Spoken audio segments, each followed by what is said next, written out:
এখন প্রশ্নটা হচ্ছে যেটা বলছেন যে মসজিদের সামনে বা আশেপাশে কবর করা যাবে না। তো আমাদের দেশে যে সমস্ত প্রস্থানগুলির পাশে বা কবরস্থানের পাশে মসজিদগুলি আছে, অথবা ওইটা কেবলা পশ্চিম দিকে মসজিদ আশেপাশে, ওগুলিতে কি নামাজ পড়া যাবে? জাযাকাল্লাহ খায়ের। জি না, কবর অবস্থিত মসজিদে সালাত আদায় করা যাবে না। যে সমস্ত মসজিদের সামনে কবর আছে, যে সমস্ত মসজিদের নিচে কবর আছে, যে সমস্ত মসজিদের মধ্যে কবর আছে, এই সমস্ত মসজিদে সালাত আদায় করা যাবে না। যে সমস্ত মসজিদের ছাদের নিচে কবর আছে, সেই সমস্ত মসজিদে সালাত আদায় যাবে না। যে সমস্ত মসজিদের ডানে বামে কবর আছে এবং কবরস্থান আর মসজিদের মধ্যে পার্থক্য নেই, একেবারে লেগে আছে কবরস্থানের দেয়াল আর মসজিদ, কবরস্থান আর মসজিদের দেওয়াল একসাথে লেগে আছে, সেই সমস্ত মসজিদে সালাত আদায় করা যাবে না কবর অবস্থিত মসজিদে।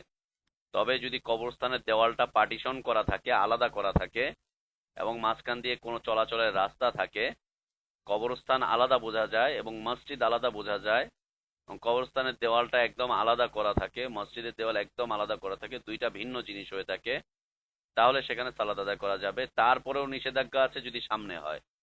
যদি সামনে হয়, সামনে যদি হয় তাহলে মাঝখান দিয়ে রাস্তা আসতে হবে, প্যাসেজ আসবে, সেখানে সালাত আদায় করা যাবে। অন্যথায় সেখানে সালাত আদায় করা যাবে না, প্রয়োজনে মাঠে সালাত আদায় করতে হবে, খোলা মাঠের নিচে, খোলা আকাশের নিচে, এখানে সালাত আদায় করা যাবে।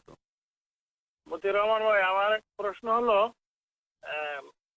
মসজিদের সামনে পুরোপুরি কবর নাই, মনে করেন যে 1 হাত বা 2 হাত মসজিদের সামনে পড়ছে সাইডে থেকে আইসা, তাহলে এই অবস্থায় কি করা উচিত?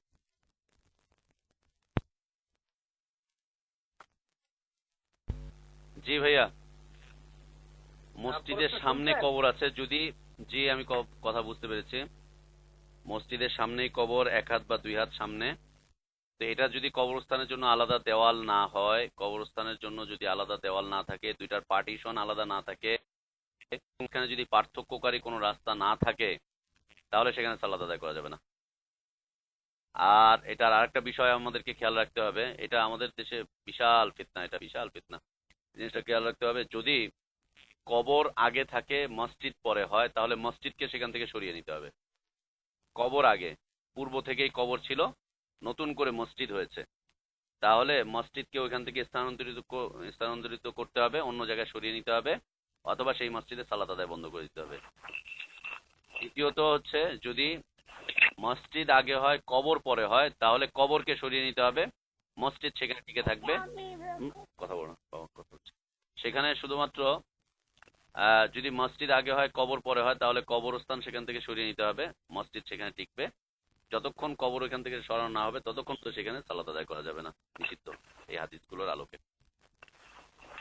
আমি জানতে চাচ্ছিলাম আসলে এইটুকু যে মনে করেন মানুষের যে সম্ভবত লাইনটা ডিসকানেক্টেড হয়ে গেছে মনে হয়, আমি তো কিছু শুনতে পাচ্ছি না।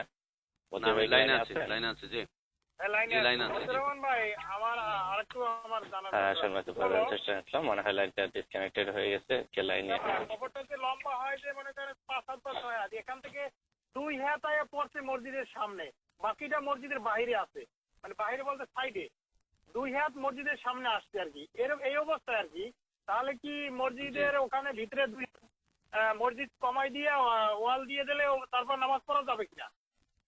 জি, মসজিদটাকে ওখান থেকে কমিয়ে সরিয়ে দিতে হবে এবং কবরস্থানটাকে আলাদা পার্টিশন করে ফেলতে হবে, একদম আলাদা করে ফেলতে হবে, একদম আলাদা করে ফেলতে হবে, এবং প্রয়োজনে সংকুচিত করে দেন, মসজিদটাকে ছোট করে ফেলেন। অথবা কবরটা যদি নতুন হয়ে থাকে আর মসজিদটা যদি পুরনো হয়ে থাকে, তাহলে কবরটাকে উঠিয়ে কবরটাকে স্থানান্তর করে দেন, মসজিদকে না ভেঙে কবরটাকে সরিয়ে দেন, কবরটাকে সরিয়ে দেন সেখান থেকে। কবর সরানো যায়, বৈধ।